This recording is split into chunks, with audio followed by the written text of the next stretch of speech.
All right, now let's add a new module to this application. So I'm going to add a new file, logger.js.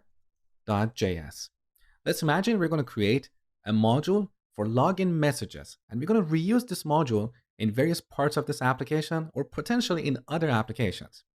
So logger.js. Now in this module, let's imagine that we're going to use one of those remote logging services for logging our messages. So there are websites out there that provide logging as a service. They give us a URL and we can send an HTTP request to that URL to log messages in the cloud. So here I'm going to declare a variable like URL and set it to something like this: HTTP mylogger.io/log. And of course, I'm making this up. It may not be a true service out there, but let's imagine in this implementation, we're going to send an HTTP request to this endpoint, to this URL. Now we also need a function called log that takes a message. And in this function, we're going to send an HTTP request. However, to keep things simple here, we just want to focus on the modularity. We don't want to get distracted with all the details of sending HTTP requests. So for now, I just want to log this message on the console. So console.log message. Okay. Now, this variable and this log function, they're both scoped to this module. They're private. They're not visible from the outside.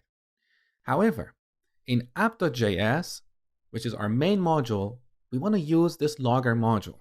So we should be able to access this log function. We should be able to call it from the app module. So we need to make this public. We need to make it visible from the outside. Now, in the last lecture, you saw this module object. One of the properties we have here is exports. You can see this property is set to an empty object.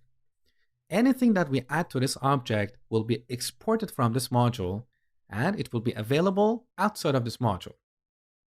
So back in our logger module, I'm going to set module.exports.log.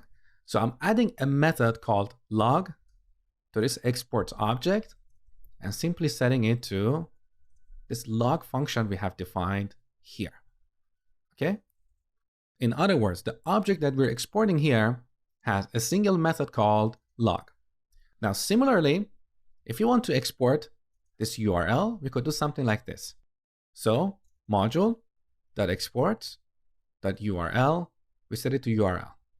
And of course, we could change the name that is exported to the outside. For example, internally, we may call this variable URL, but when we export it, we may call it endpoint. Okay? Now, in this case, we don't need to export this URL variable because this is purely implementation detail. So in real-world applications, every module might have several variables and functions.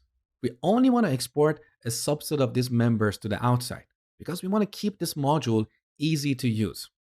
Let me give you a metaphor. Think of a DVD player. A DVD player has a few buttons on the outside, and these are the buttons or objects that we interact with. So these objects represent the public interface of a DVD player, okay?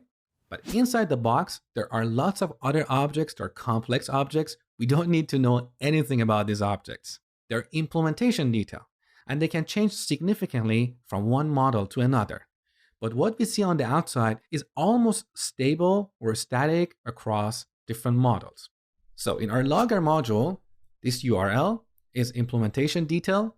Other modules don't need to know anything about this. They only need to call the log function. So we export this, make it public, but keep the URL private. So I'm going to delete this last line. Okay, so we're done with our logger module. Now we need to load this module and use it inside app.js.